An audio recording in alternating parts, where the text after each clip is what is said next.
Umaga na naman and it's time to cook breakfast. Ang lulutuin natin ngayon ay, ano guys, tinatawag nila dito na menemen. Parang katunog siya guys ng bikini men. Charot lang guys ha. So by the way guys, isa ito sa pagkain ng mga Turkish tuwing breakfast. And for sure, kung ikaw ay nandito na sa Turkey, ay alam mo na ang pagkain ito guys. Sobrang dali lang naman itong gawin at simple. Medyo may kahawig tayo dito sa pagkain nating mga Pinoy. Pero ang magkaiba lang nito ay kung paano nila ito niluluto or lutuin. So anyway guys, ito nga pala yung mga ingredients na gagamitin natin sa paggawa ng ating menemen or bikini men, charot. So, bali meron ako dyang kamatis, sili na green, at saka itong ating sibuyas na puti. Bali guys, yung iba talaga, madalas ginagamit nila dito sa sili na green is yung maanghang na green ba. Ako, yung ginagamit ko na green guys ay yung matamis na green ba. So, hindi siya maanghang kasi bawal sa aking asawa yung maanghang. Bali, nag-start na pala ako ditong magluto no. Naglagay lang ako dyan ng 2 kutsarang butter.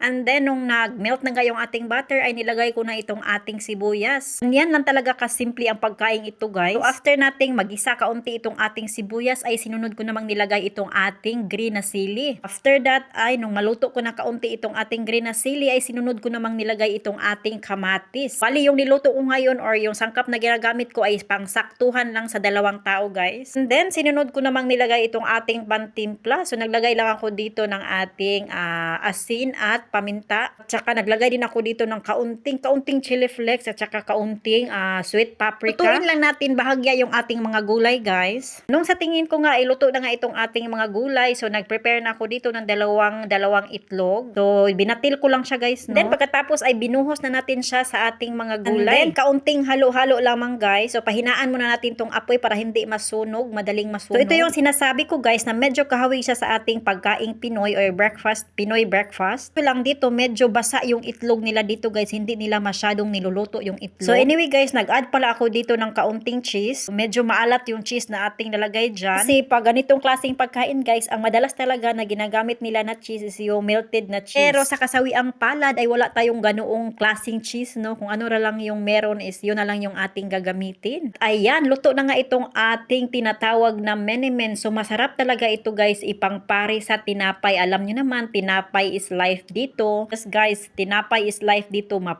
Kahit anong klaseng ulam dyan guys, tinapay talaga is life. Kahit sardinas pa yung ulam mo, tinapay is life. So tinapay talaga yung panangga sa lahat ng kinakain nila dito na ulam guys. Pero kung hindi ka naman sanay sa tinapay ay maglungag. So ganun lang ka simple guys. So maglungag tag kanon.